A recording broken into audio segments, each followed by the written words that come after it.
to expect on Jimmy Kimmel Live.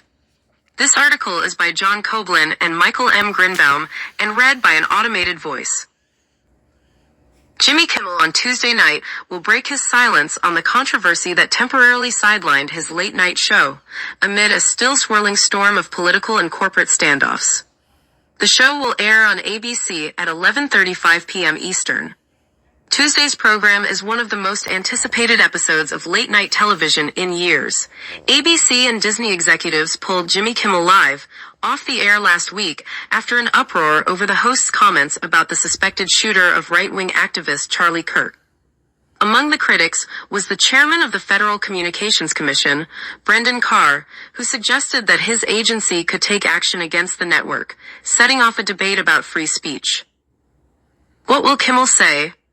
It is not yet clear how Mr. Kimmel will approach his opening monologue on Tuesday, but he is expected to address the events of the last week in full.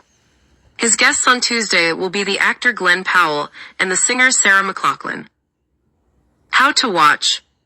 Not everyone in the country will be able to watch Jimmy Kimmel Live on Tuesday.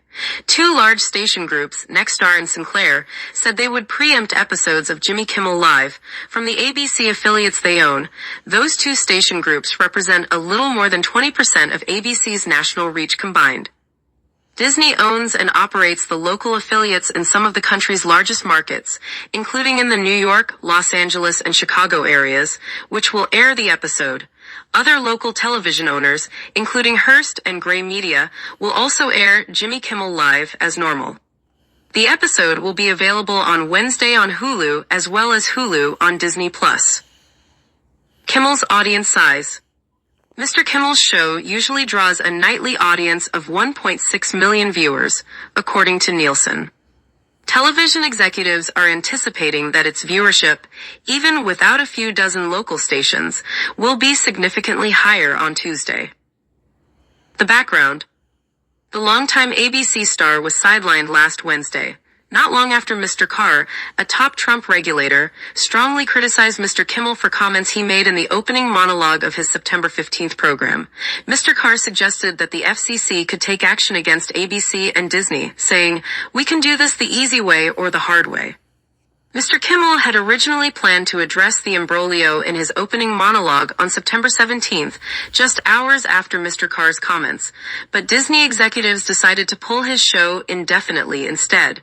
Executives were concerned that if his planned remarks aired that night, he would risk inflaming the situation even further.